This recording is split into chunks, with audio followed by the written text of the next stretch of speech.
Stars die in silence and civilizations rise and fall like waves against cosmic shores. One truth has remained constant for millennia. Power corrupts, and absolute power corrupts absolutely. The Stellar Concord had learned this lesson too late. The transmission arrived on a Tuesday. Admiral Catherine Drake stood before the massive holographic display in Earth's Strategic Command Center, her weathered hands clasped behind her back as she watched the alien symbols cascade across the screen. 40 years of military service had taught her to read situations quickly, to assess threats with surgical precision. But nothing in her extensive experience had prepared her for this moment. "Ma'am," Lieutenant Commander Rodriguez called from his console, his voice tight with barely controlled excitement. "We've confirmed the source. It's coming from the Proxima Centauri relay station." Drake's jaw tightened. The relay station had been silent for 3 months, ever since the last Concord ambassador had departed Earth with what could only be described as wounded pride. Humanity's refusal to join their galactic confederation had been poorly received. "Decode it," she ordered, her voice carrying the authority of someone who had commanded fleets through the bloodiest conflicts in human history. The alien script dissolved, replaced by the angular, imposing figure of High Counselor Nethmeran. Even through the static-laced transmission, his presence commanded attention. 8 feet tall, with skin that shifted between deep purple and midnight blue, and eyes that glowed like dying stars, he represented everything humanity had come to associate with the Stellar Concord: ancient, powerful, and utterly convinced of their own superiority. "Humans of Earth." Nethmeran's voice resonated through the command center's speakers, each word carefully pronounced in accented English. "I am High Counselor Nethmeran of the Stellar Concord's Supreme Assembly. I address you not as a superior to an inferior species, but as—" He paused, the admission clearly painful. "As one who requires assistance from another." Drake felt her pulse quicken. In all their previous communications, the Concord had never shown anything resembling humility. They had offered humanity membership in their galactic empire with the casual arrogance of gods granting mortals a place at their table. The fact that they were now asking for help meant something fundamental had changed. "Our empire spans 700 star systems," Nethmeran continued, his voice growing strained. "For 12,000 of your years we have maintained order across this galaxy.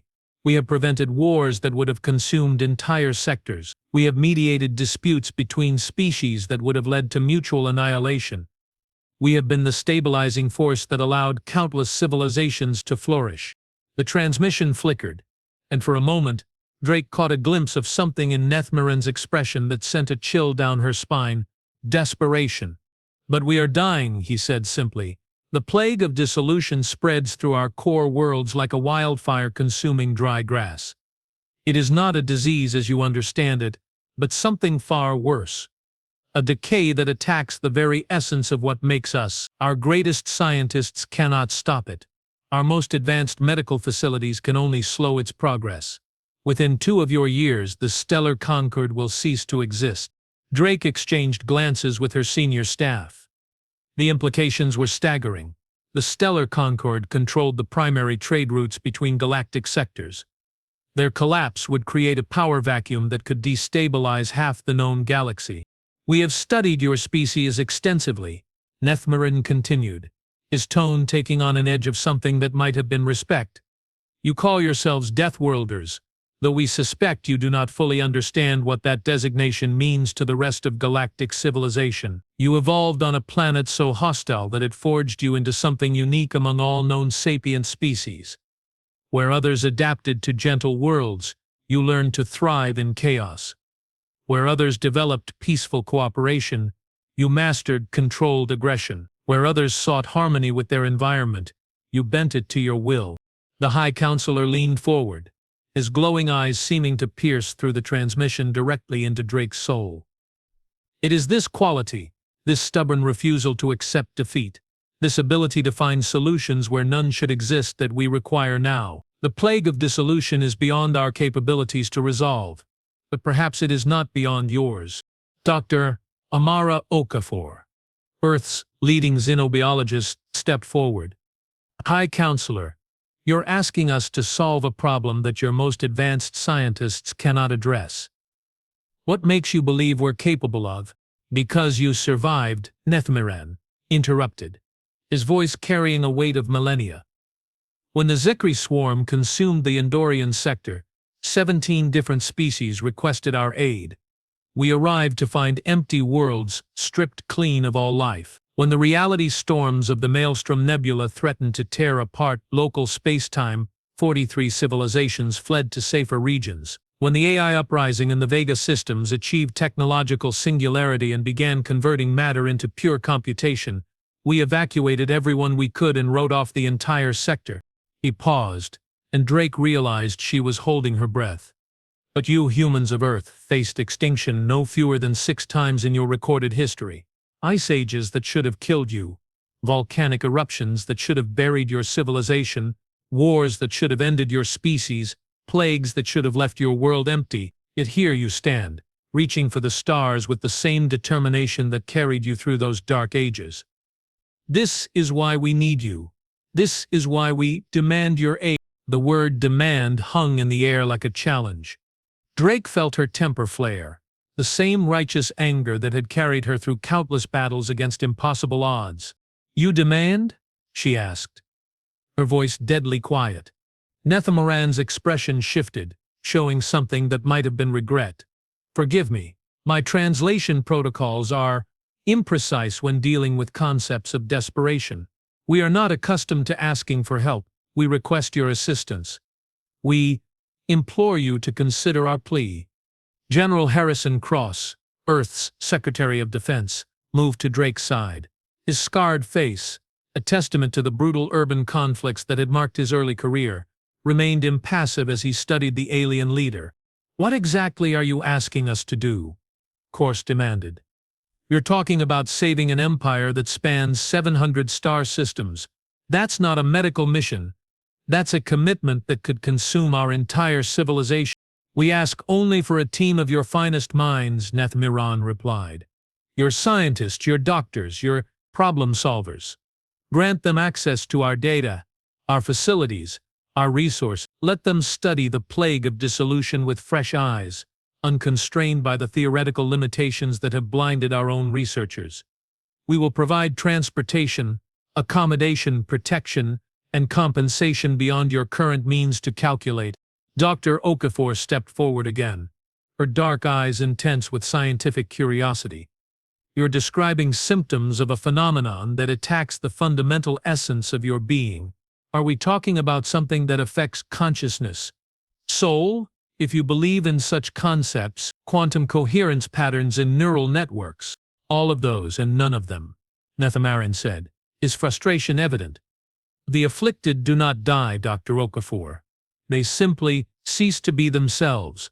They remain physically intact, mentally functional, but the spark that makes them individuals disappears. They become hollow echoes of their former selves, capable of following instructions, but incapable of independent thought or emotion. It spreads through physical contact, but also through quantum entanglement, communication networks, even shared experiences. We have entire worlds of functioning bodies with no one home inside them. The command center fell silent. Drake could hear the hum of the ventilation system, the soft beeping of monitoring equipment, the distant rumble of air traffic outside the facility. Normal sounds from a normal world, suddenly made precious by the implications of what they'd just heard. How long do we have to decide? Drake asked. Time is not our ally, Admiral. Each day of delay costs us thousands of lives, if they can still be called lives. We have prepared a diplomatic vessel to transport any volunteers to our capital world of Zenthari Prime. It awaits your decision at the edge of your solar system. Drake studied the alien leader's face, searching for deception, for hidden motives, for any sign that this was some elaborate trap. But all she saw was genuine desperation, wrapped in the tattered remains of imperial pride. We'll need to consult with our leadership, she said finally. Of course. But please remember, Admiral Drake, every hour you deliberate is an hour closer to the complete collapse of galactic civilization. The stellar concord has enemies who have been waiting millennia for us to show weakness. If we fall, the wars that follow will consume everything you have worked to protect. The transmission ended, leaving the command center in heavy silence.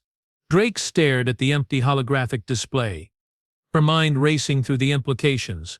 Humanity had been struggling to establish itself as a player on the galactic stage for barely 2 decades. They had colonies on 12 worlds, a space fleet that was impressive by Earth standards but laughably small compared to galactic powers, and a population that was still adjusting to the reality of alien life. Now they were being asked to save the very empire that had once dismissed them as primitive deathworlders. "Ma'am," Rodriguez called softly, "we're receiving priority communications from the United Nations, the Mars Colonial Authority, and the Titan Mining Consortium. Word is already spreading." Drake nodded grimly. Within hours, every government on Earth and every human settlement throughout the solar system would be debating the most important decision in their species' history. Should they risk everything to save an alien empire? Could they afford not to? "Get me the Secretary General," she ordered, "and prep a full briefing package for the Security Council.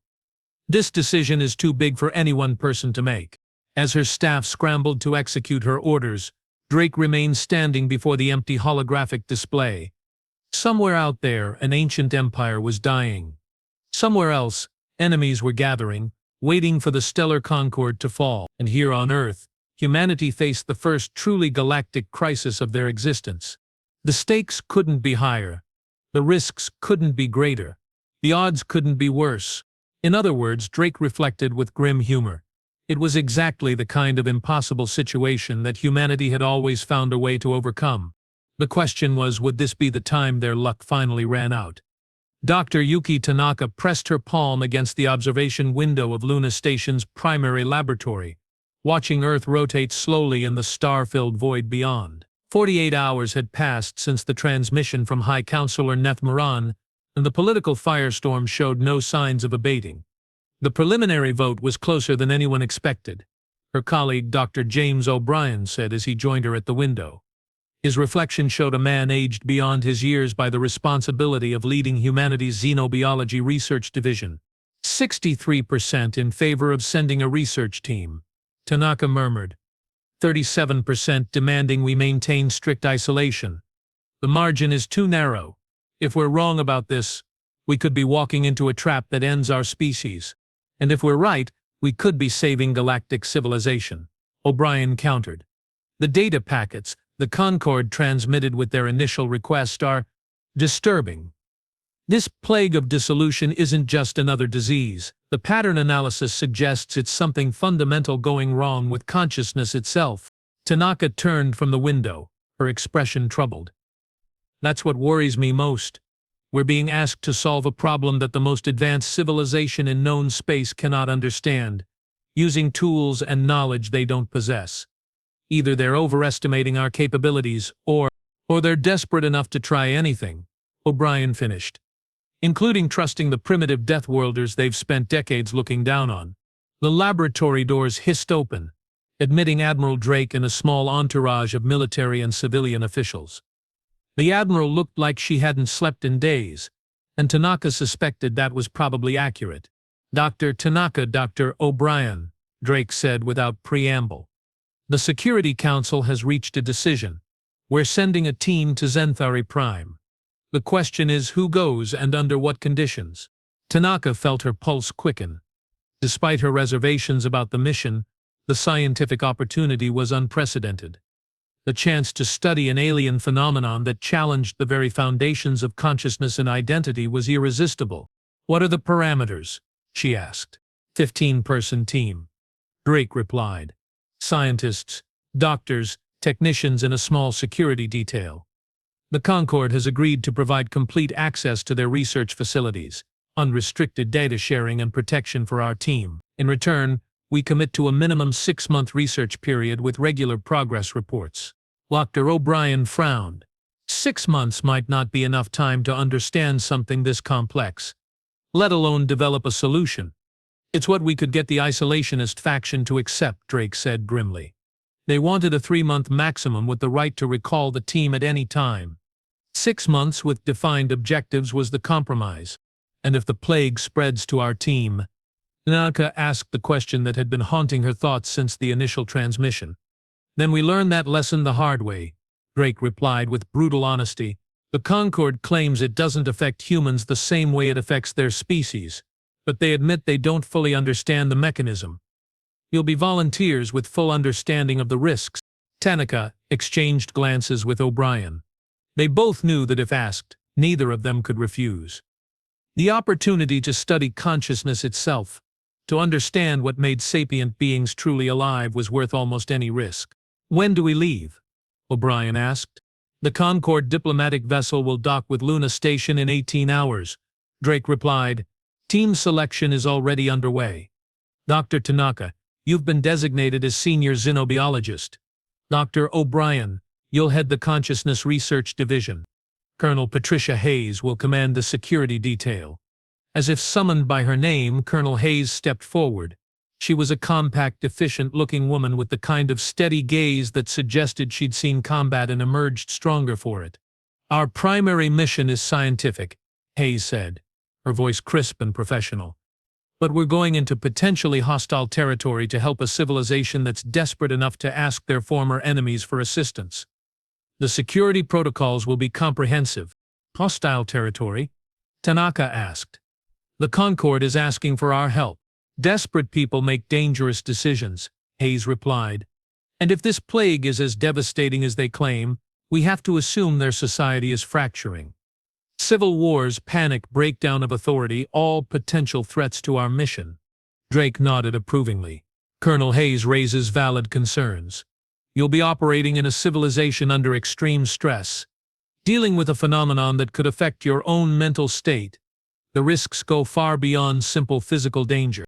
The Admiral turned to the observation window, gazing out at Earth's blue-white marble suspended in the darkness. "This decision will define humanity's place in galactic civilization for generations to come. If we succeed, we prove that Deathworlders have something unique to offer the galaxy. If we fail—" She didn't need to finish the sentence. "If they failed, humanity might never get another chance to prove themselves on the galactic stage. Worse, the collapse of the stellar Concord could unleash chaos that would eventually reach Earth's doorstep." "The departure briefing is scheduled for 0800 tomorrow," Drake continued. "Use the remaining time to finalize your research protocols and prepare for extended deployment. And remember, you're not just representing Earth, you're representing every Deathworlder species that's ever been underestimated by galactic civilization." As the briefing concluded and the officials filed out, Tanaka remained at the observation window. O'Brien joined her, and they stood in comfortable silence, watching Earth's night side sparkle with the lights of human civilization. "Second thoughts?" O'Brien asked quiet. "Hundreds," Tanaka replied. "But we're going anyway, aren't we?" "Of course we are. It's what humans do, rush headfirst into impossible situations and somehow find a way to muddle through." Somewhere in the distance, warning klaxons sounded as Luna Station's traffic control managed the constant flow of ships between Earth and the outer colonies. Normal sounds of a normal day in humanity's slow expansion into space. But Tanaka knew that after tomorrow, nothing would be normal ever again. The message from the dying empire had changed everything. The only question was whether humanity would rise to meet the challenge or be consumed by it. High above them, invisible to the naked eye, the Concord diplomatic vessel waited in the darkness between worlds, preparing to carry 15 humans into the heart of a collapsing galactic civilization. The greatest adventure and the greatest risk in human history was about to begin. The Concord vessel Nethkarian descended through Zenthari Prime's atmosphere, like a falling star, its hull gleaming with the otherworldly technology that had once held 700 star systems in perfect unity. But as Dr. Yuki Tanaka pressed her face to the viewport, the world below told a different story. Where she had expected to see gleaming cities spanning continents, she saw scattered lights in an ocean of darkness. Where massive spaceports should have buzzed with interstellar traffic, empty landing bays stretched like abandoned monuments to a forgotten age. Zenthari Prime, the crown jewel of galactic civilization, was a shadow of its former glory. "My God," whispered Dr. O'Brien, his breath fogging the viewport beside her. "How much of the population have they lost?" Commander Vashti, their Concord escort, overheard the question. Her forearms moved in what Tanaka had learned was a gesture of deep sorrow among her species. 47% of Zenthari Prime's population has been consumed by the dissolution. The remainder have been relocated to protected sectors, but the consolidation grows more difficult each day. The ship touched down in what had once been the capital city's primary spaceport. Through the viewport, Tanaka could see the ghostly outlines of massive structures, their surfaces dark and lifeless. It was like landing in a necropolis built for giants. Colonel Hayes approached their group, her security detail already checking their equipment. "Remember, people, we're here to solve a problem, not to sightsee. Stay together, follow protocols, and keep your eyes open. This isn't Earth, and we don't know what we're walking into." The airlock cycled open, and Tanaka stepped onto the surface of an alien world for the first time in her life. The gravity was lighter than Earth's, making each step feel bouncy and uncertain. The air was breathable but carried an ozone-like scent that made her nose tingle. Above them, a pale orange sun cast everything in amber light that felt both beautiful and somehow wrong. High Counselor Nethmaron waited at the base of the ship's ramp, flanked by an honor guard of tall, imposing figures in ceremonial armor. But as Tanaka drew closer, she realized something was profoundly disturbing about the scene. The honor guard stood perfectly still, their faces completely blank, their eyes staring at nothing. "The dissolved," Nethmaron explained quietly, following her gaze. "They can still follow simple commands, but they are no longer truly alive in any meaningful sense. We use them for ceremonial functions, because we remember what they once were." Dr. O'Brien stepped forward, his medical scanner already active. "High Counselor, may I examine one of them?" "Of course. But I warn you, the experience is deeply unsettling, even for those of us who have grown accustomed to seeing our people in this state." O'Brien approached the nearest guard, a female of some reptilian species Tanaka didn't recognize. The scanner's readings made him frown deeply. "Brain activity is present," he murmured. "Neural pathways are intact, but the patterns are—" He looked up, his expression troubled. "It's like someone erased their personality while leaving the basic operating system running." "An apt comparison," Nethmaron said grimly. "Come, our research facility awaits. Perhaps your fresh perspective will reveal what we have been unable to see." They were transported through the city in vehicles that floated silently above the empty streets. Tanaka pressed her face to the window, trying to understand what she was seeing. Buildings stood intact but empty, their windows dark, their entrances sealed. Parks and plazas designed for thousands showed no signs of life beyond the occasional dissolved figure standing motionless like a statue waiting for instructions. "How fast did this spread?" Colonel Hayes asked. "The first cases appeared 18 months ago," Nethmaron replied. "Within 6 months it had spread to 12 star systems. Within a year 60 systems were affected. We implemented quarantine protocols, but the dissolution seems to ignore our understanding of transmission vectors. It spreads through contact, through communication, through shared experiences, sometimes through mechanisms we cannot identify at all." The research facility was a massive complex, built into the side of a mountain, its architecture both beautiful and utterly alien.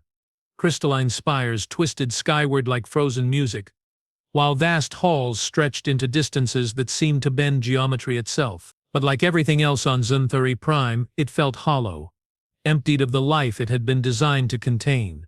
Dr. Kilev Muni, the facility's chief researcher, met them at the entrance. Unlike Nethmaron's imposing presence, Kilev Muni seemed almost fragile, his normally blue skin faded to pale gray, his movements careful and deliberate. "Welcome to the Archive of Last Hope," he said, his voice carrying a weight of exhaustion that transcended species barriers. "Here we have gathered everything we know about the dissolution, every test, every theory, every failed attempt at a cure. Perhaps your death world or perspectives will succeed where ours have failed." The tour that followed was both fascinating and horrifying. They saw laboratories filled with sophisticated equipment that made Earth's most advanced facilities look primitive. They observed specimens of the dissolved from dozens of different species, all sharing the same empty-eyed blankness that had characterized the honor guard. They reviewed data that painted a picture of a phenomenon that defied every known law of medicine, psychology, and physics. "The pattern is always the same," Dr. Kelevny explained as they stood before a massive holographic display showing the spread of the plague across galactic space. Initial exposure occurs through some form of contact with an affected individual. The subject continues to function normally for anywhere from hours to weeks. Then, without warning, their personality simply vanishes. They retain all knowledge and skills, but lose all initiative, creativity, emotional response, and individual identity. Dr. Tanaka studied the display, her mind racing. What about partial resistance? Are some species more susceptible than others? An astute question, Kelevny replied. Energy-based species are most vulnerable. They're consumed within hours. Silicon-based lifeforms show greater resistance but eventually succumb. Carbon-based species like ourselves and your humans appear most resistant, but none have proven immune. What about humans specifically? Colonel Hayes asked. Have you tested our resistance? Nethamiran and Kelevny exchanged a look that Tanaka found deeply unsettling. We have had limited opportunities for observation, Nethamiran said carefully. The few humans we've encountered in affected systems have shown interesting patterns. Some appear completely immune. Others develop partial symptoms but retain enough individuality to resist complete dissolution. The variation is puzzling. Dr. O'Brien stepped forward. You're saying humans might be naturally resistant to this plague? We're saying that your species appears to respond differently than any others we've studied, Kelevny replied, which is why your presence here represents our greatest hope for understanding and potentially curing the dissolution.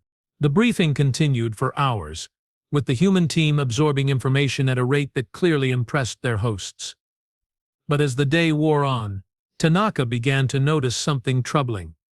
Several members of the research facility's staff had the same blank expression she'd seen in the honor guard. The dissolution wasn't just affecting the general population, it was actively consuming the very people trying to fight it.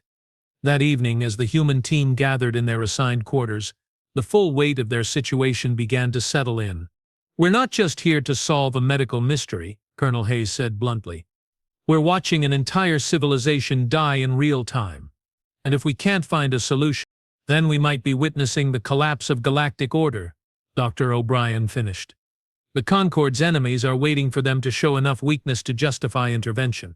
If this empire falls, the wars that follow could consume everything. Dr. Tanaka stared out the window of their quarters at the city below. In the distance she could see fires burning, not the warm lights of civilization, but the cold glow of automated systems, maintaining empty buildings for occupants who would never return home. There's something they're not telling us, she said quietly. Did you notice how they avoided the question about human immunity, and the way they described the few humans they've encountered? Why were humans in affected systems in the first place? Colonel Hayes nodded grimly. I noticed. Tomorrow I want full disclosure about any previous human contact with this phenomenon. If they've been experimenting on our people, let's not assume malice where desperation might explain their actions. O'Brien cautioned. They're watching their entire civilization disappear. If they've bent a few ethical rules in their search for answers, we need to understand their reasoning before passing judgment. A soft chime indicated an incoming communication. The holographic display in their quarters activated, showing High Counselor Nethamiran's familiar figure. I hope your first day at the facility has been informative, he said. Tomorrow, Dr. Kelevny will provide you with full access to our most sensitive research data. But first, there is something I must show you. Something that will help you understand why your presence here represents more than scientific collaboration. The transmission shifted, showing what appeared to be a massive space battle. Hundreds of ships engaged in brutal combat above a world that burned with the light of dying cities. The hegemony of Krell has declared the Concord government illegitimate due to our inability to protect member worlds from the dissolution. Nethamiran continued. They have begun liberation campaigns in our outer sectors. 3 systems have fallen to their fleets in the past week. They claim they're preventing the spread of the plague by quarantining affected worlds. The image zoomed in on one of the burning worlds below the battle. Tanaka realized with horror that she was watching orbital bombardment on a planetary scale. Their quarantine protocol involves sterilizing entire biospheres. Nethamiran said, his voice hollow with grief. Billions of lives, both affected and healthy, reduced to ash in the name of containment. This is what awaits the galaxy if the Concord falls. This is why we need you to succeed. The transmission ended, leaving the human team in stunned silence. The stakes had just become impossibly higher. They weren't just trying to cure a mysterious plague. They were racing against time to prevent a galactic war that could destroy every world they'd ever known. Outside their window, the empty city of Zenthari Prime stretched into the darkness, a monument to what was being lost and a warning of what might come to pass. Tomorrow, they would begin the most important research project in human history. The question was whether they had enough time to save not just the stellar concord, but galactic civilization itself. In the depths of the archive of Last Hope, surrounded by the accumulated knowledge of a dying empire, Dr. Yuki Tanaka made a discovery that would change everything. 3 weeks had passed since their arrival on Zenthari Prime. 3 weeks of exhausting research, of analyzing data that challenged every assumption about consciousness and identity, of watching their alien hosts grow more desperate with each passing day. The dissolution continued its relentless spread, consuming worlds faster than the Concord could evacuate them, while the Krell hegemony's liberation fleets sterilized entire systems in the name of containment. But it was in the early hours of the morning, when the research facility was at its quietest, that Tanaka found the anomaly that had been hiding in plain sight. "O'Brien," she called softly to her colleague, who was hunched over his own workstation nearby. "Look at this." He joined her at the holographic display, where she had overlaid 3 different sets of data. The progression of the dissolution across affected worlds, the species distribution of each planet, and something that the Concord researchers had apparently considered irrelevant: planetary environmental conditions. "I don't see the pattern," O'Brien said, rubbing his eyes.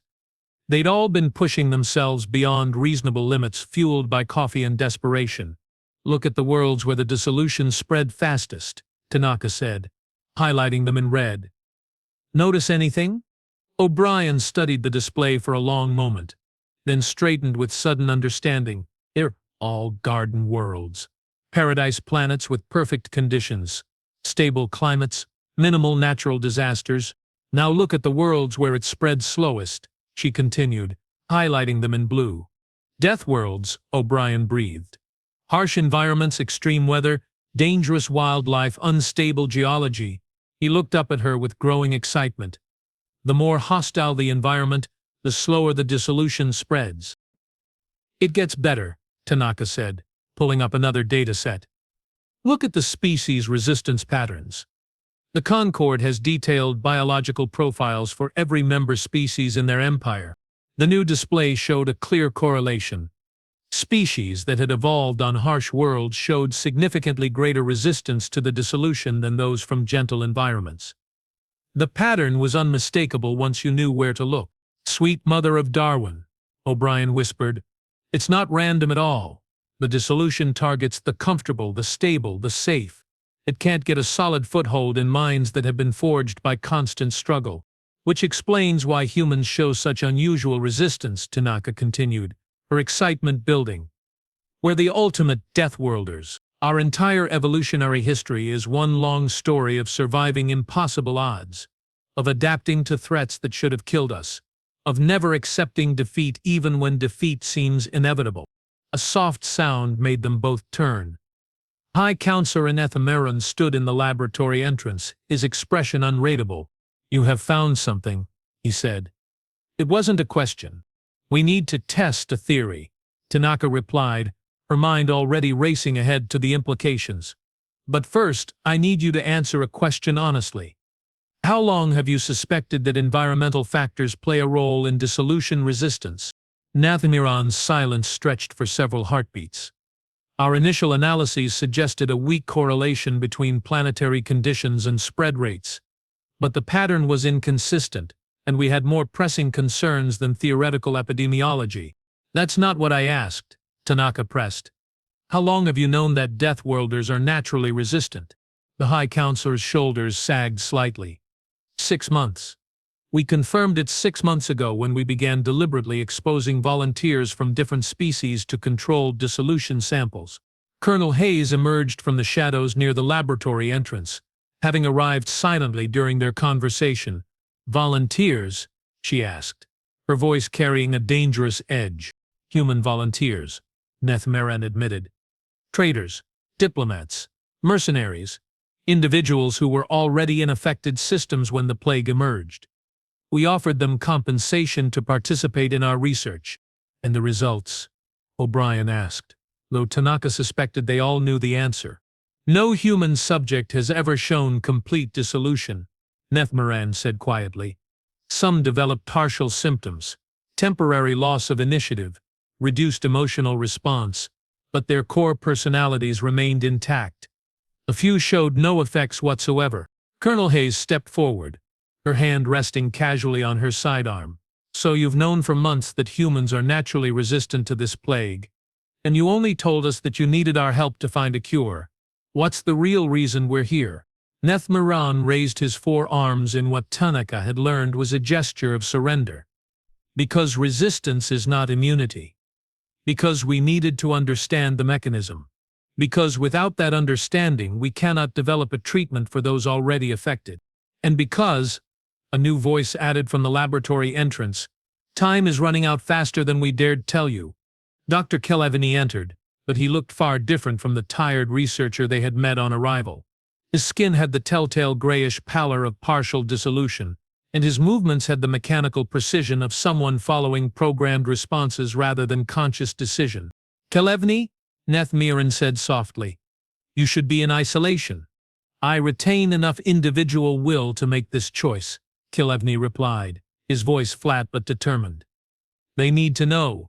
The Krella fleets will reach Zenthari Prime within 72 hours. If we cannot demonstrate a viable treatment by then, they will implement final quarantine protocols. Final quarantine? Colonel Hayes demanded. Complete sterilization of the system, Nethmaran said heavily. They have already begun construction of stellar disruption weapons. If Zenthari Prime falls to the dissolution, they will destroy our sun to prevent further spread. The laboratory fell silent, except for the hum of sophisticated equipment and the distant sound of atmospheric processors, maintaining the facility's environment. Tanaka felt the weight of galactic civilization pressing down on her shoulders. They had 72 hours to develop a cure for a phenomenon that had baffled the most advanced scientists in known space. The good news, she said, forcing her voice to remain steady, is that I think we know what we're dealing with now. She turned back to the holographic display, calling up her correlation data. The dissolution isn't a disease in any conventional sense. It's more like psychological erosion. It attacks the neural pathways that generate individual identity, creativity, and initiative, but it can only gain a foothold in minds that have become too comfortable, too safe, too removed from the fundamental struggle for survival. Dr. O'Brien nodded, understanding dawning in his eyes. It's targeting the very success of galactic civilization. The Concord created such perfect conditions for their member species that they've bred out the psychological resilience necessary to resist this phenomenon. Which means, Colonel Hayes said grimly, that the cure isn't medical, it's psychological. We need to find a way to reintroduce the survival instinct into minds that have forgotten what it means to fight for existence. Tanaka pulled up another display showing brain scans of affected and unaffected individuals. Look at the neural activity patterns in the areas associated with threat assessment, creative problem-solving, and adaptive response. In dissolved individuals, these regions are almost completely dormant, but in Death Worlders, especially humans, they're hyperactive, constantly scanning for potential challenges and developing contingency responses. Can we stimulate those regions artificially? Nethmaran asked, hope creeping into his voice. Maybe, Tanaka replied. But there's a better approach.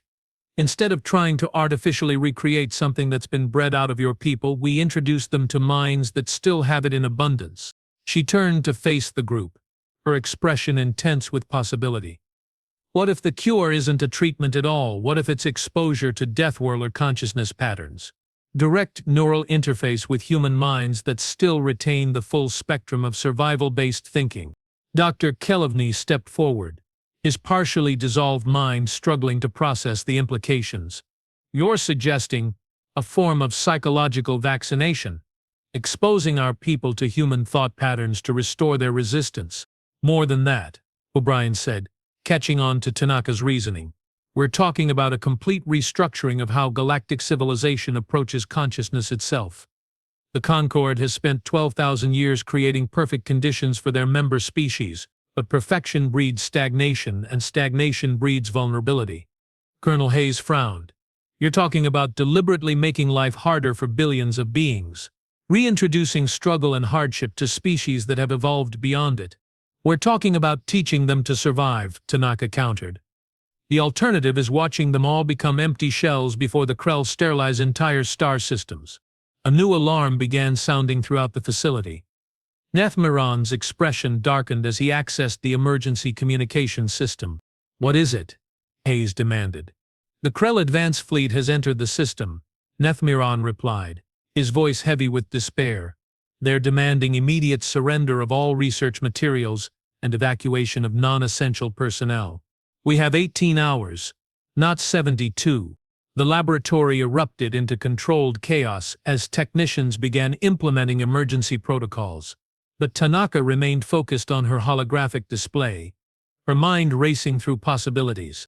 We don't need months to test this theory, she said suddenly. We have living subjects right here. Dr. Kelevny, you're partially affected but still retain enough individual will to participate. We can attempt a direct neural interface with one of our team members. Absolutely not, Colonel Hayes said immediately. The risks are completely unknown. We could lose one of our people, or worse, we could accidentally spread some variant of the dissolution to human minds. The risks of doing nothing are certain, Tanaka replied. Kelevny dies, the Concord falls, and the Krell burn half the galaxy trying to contain a plague they don't understand. O'Brien stepped forward. I'll do it. I've been studying consciousness patterns since we arrived. If anyone can maintain mental integrity during a neural interface, it's me. James, no, Tanaka said. If something goes wrong, then we learn from my mistakes and try again with someone else, he replied firmly. This is why we came here. This is what Deathworlders do. We take impossible risks because someone has to, and we're too stubborn to accept defeat. Nethmiron looked between the humans with something approaching awe. Even now, facing the possibility of mental dissolution, you volunteer to sacrifice yourself for the chance to save others. This is why we needed you. This is what our people have forgotten how to be. The next few hours passed in a blur of frantic preparation. The facility's most advanced neural interface equipment was reconfigured for human-Concord interaction. Emergency protocols were established in case the procedure went wrong. Messages were sent to Earth explaining what they were attempting, though any response would take too long to reach them. As O'Brien was prepared for the interface, Tanaka found herself remembering their last conversation on Luna Station. He'd joked about humans rushing headfirst into impossible situations and somehow finding a way to muddle through. Now he was about to risk his sanity, perhaps his life, on a theory that might be completely wrong. Neural pathways are synchronized, the lead technician announced. Dr. O'Brien, are you ready to proceed? As ready as anyone can be for something that's never been attempted before, he replied with characteristic dry humor. If this doesn't work, tell my ex-wife she was right about me taking unnecessary risks. The interface activated, and immediately the laboratory's monitors filled with cascading data streams showing the interaction between two radically different forms of consciousness. O'Brien's human neural patterns, chaotic, adaptive, constantly shifting in response to perceived threats, merged with Kelevny's partially dissolved Concord mind. For several minutes nothing seemed to happen. Then Kelevny gasped, his eyes widening with an expression they hadn't seen since his partial dissolution began. I can feel it, he whispered. The hunger. The need to survive, to fight, to never give up. It's like being born again into a world full of possibilities and dangers. The monitors showed remarkable changes in Kelevny's neural activity. The dormant regions associated with creativity and adaptive response began flickering with new activity. The flat, mechanical patterns of partial dissolution gave way to the complex, dynamic flows of fully conscious thought. It's working, Tanaka breathed. The exposure to Deathworlder consciousness patterns is reactivating his suppressed neural pathways. But even as she spoke, alarms began sounding again. This time the threat was more immediate than distant Krell fleets. Dissolution outbreak in Section 7, the facility's automated systems announced. Emergency containment protocols activated.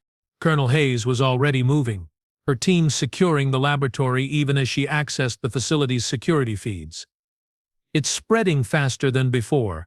Whatever we just did, it might have triggered an acceleration of the plague. Nathmaran's expression was grim as he studied the incoming reports. Or the dissolution is responding to our success by intensifying its attacks. If this phenomenon has some form of distributed intelligence, then it knows we've found a way to fight it, Tanaka finished. And it's trying to eliminate the threat before we can implement a broader treatment. The neural interface continued, with O'Brien and Kelevny locked in a strange form of psychological combat. On the monitors they could see the battle playing out in real time. O'Brien's aggressive, survival-focused thought patterns fighting to overwrite the empty spaces left by the dissolution in Kelevny's mind. "James," Tanaka called out, "how are you holding up?" "It's like trying to teach someone to swim while they're drowning," O'Brien replied through gritted teeth. "But it's working. I can feel his mind fighting back. Remember what it used to be." Outside the laboratory, they could hear the sounds of chaos spreading through the facility.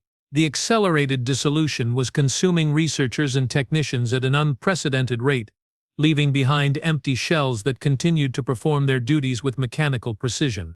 "We need to end the interface," Colonel Hayes said. "If the facility is compromised—" "No," Kelevny said suddenly, his voice stronger than it had been in weeks. "I can feel it working. The emptiness is being filled with purpose. With the will to survive, continue the procedure." High Counselor Nethmaran was receiving constant updates from across the planet. "The acceleration is spreading citywide. If this continues, all of Zentheri Prime will be dissolved within hours. Or," Tanaka said, studying the neural interface data, "will have proven that Deathworlder consciousness can not only resist the dissolution but actively reverse it." The interface reached its peak intensity, and suddenly Kelevny cried out, not in pain but in what sounded almost like joy. "I remember," he said. "I remember what it felt like to be alive, to face uncertainty, to create solutions where none existed before." The monitors showed complete restoration of normal neural activity patterns. The dissolution's influence had been not just stopped but reversed, leaving behind a mind that was arguably stronger than it had been before the infection. "Disconnect the interface," Tanaka ordered. "We've got our proof of concept." As the neural link was severed, both O'Brien and Kelevny slumped in their chairs, exhausted but triumphant.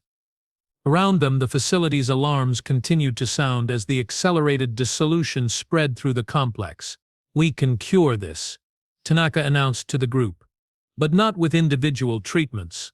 We need to implement this on a massive scale, and we need to do it before the Krell fleets arrive." "How?" Nethmaran asked. "The neural interface equipment required for this procedure exists only in our most advanced facilities. We cannot treat billions of affected individuals one at a time." Tanaka smiled, and for the first time in weeks, it was a smile of genuine hope rather than desperate determination.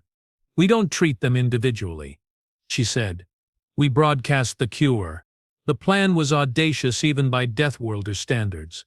Instead of using neural interface equipment to treat individuals, they would use the Concord's own communication networks to transmit human consciousness patterns directly to every affected mind in the galaxy. "It's never been attempted," Dr. Kelevny said as they worked frantically to modify the facility's quantum communication array. His restored mind was operating at peak efficiency, solving technical challenges that had stymied him during his partial dissolution. The bandwidth requirements alone should make it impossible. "Should is a word that Deathworlders don't recognize," O'Brien replied, his hands dancing over alien control interfaces with growing confidence. "We specialize in making impossible things work through sheer stubborn determination." Colonel Hayes coordinated with her security team as they held the facility's perimeter against the spreading chaos outside. The accelerated dissolution had consumed most of the research staff, leaving behind dozens of empty-eyed figures who continued to work at their stations but no longer responded to direct commands. "Krell advanced scouts have begun orbital reconnaissance," she reported. "We've got maybe 6 hours before they begin active intervention."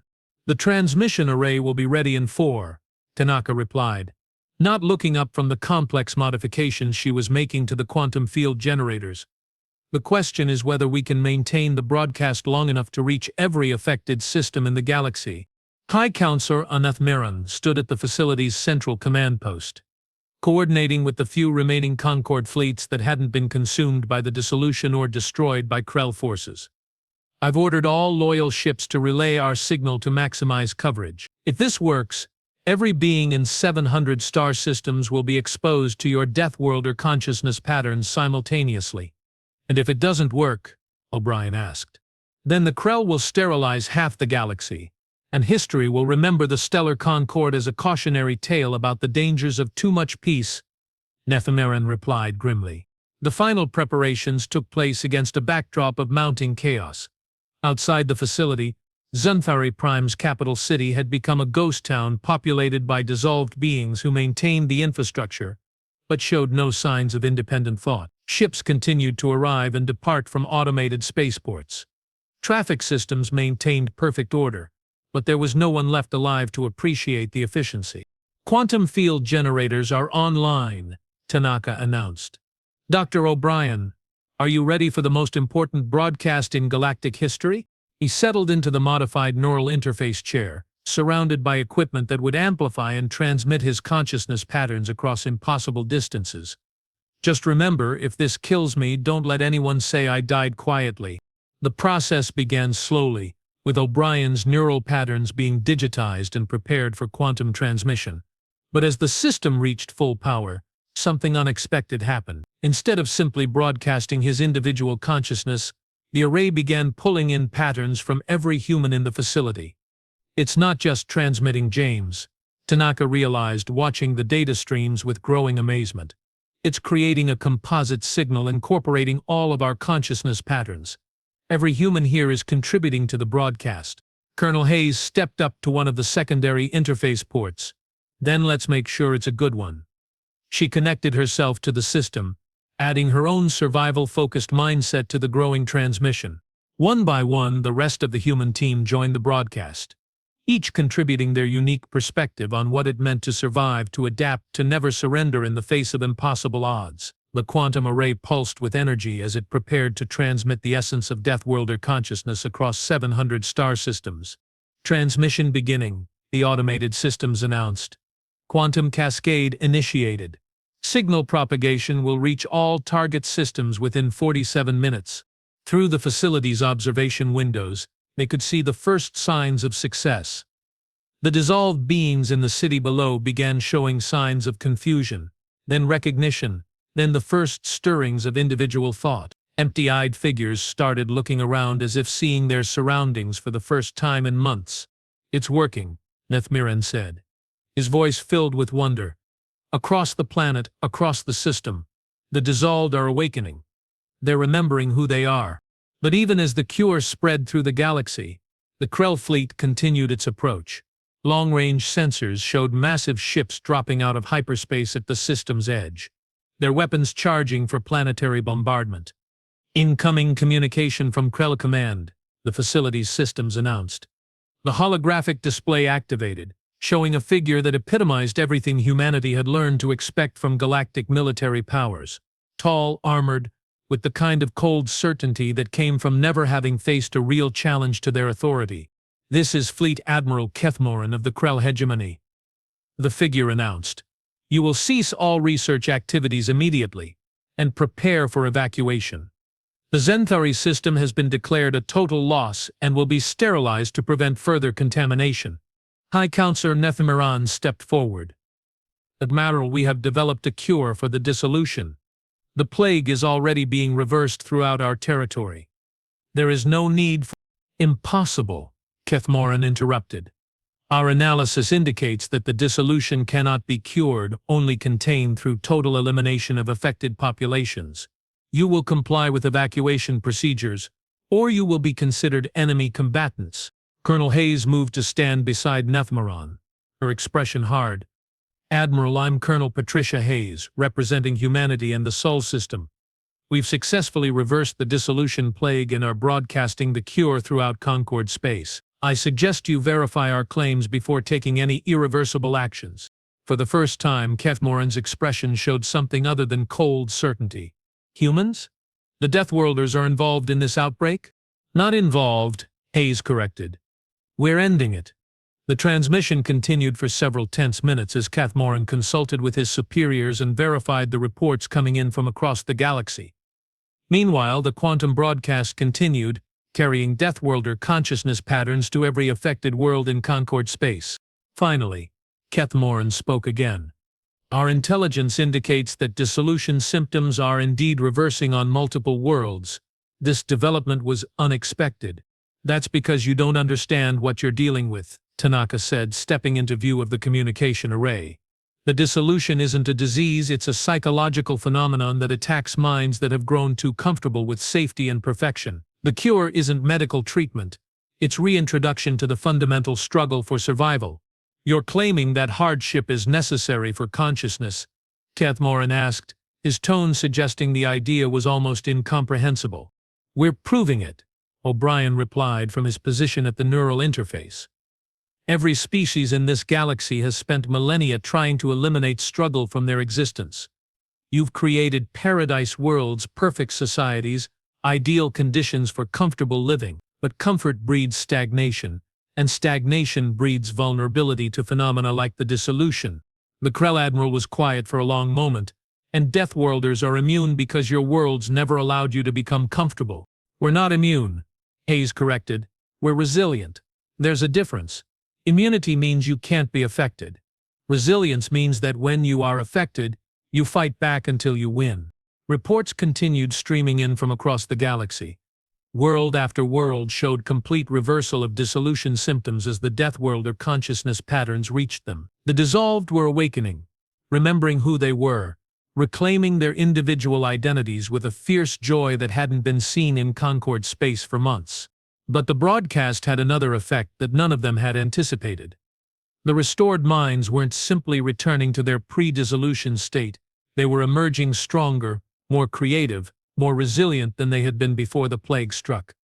It's not just curing them, Kelevny observed, studying the incoming data. It's fundamentally changing how their consciousness operates. They're developing Deathworlder characteristics, enhanced threat assessment, creative problem-solving, adaptive resilience.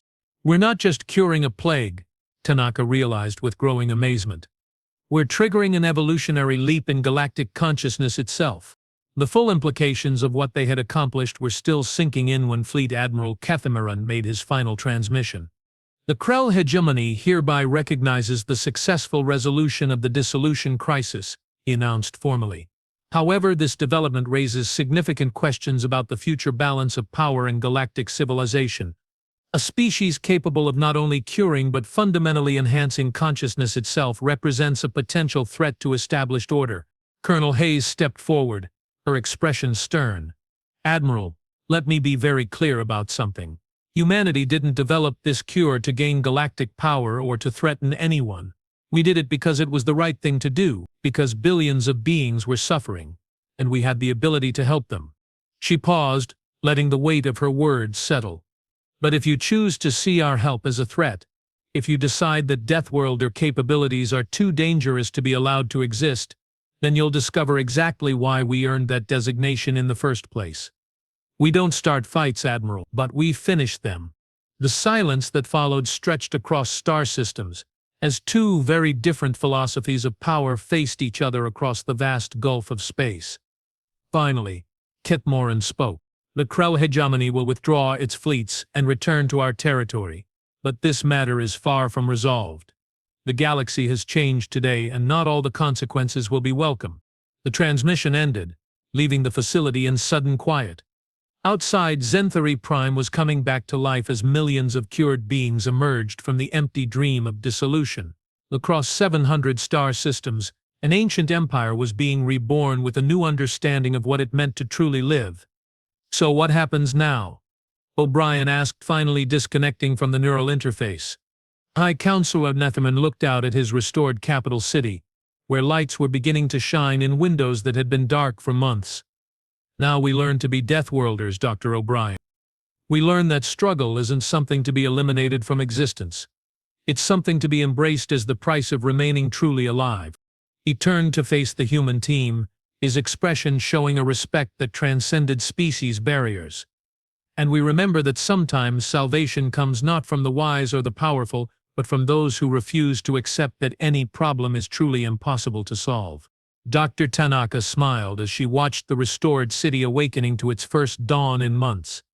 Humanity had come to the stars as the youngest and most primitive species in galactic civilization. Today they had proven that sometimes being primitive meant remembering truths that more advanced species had forgotten.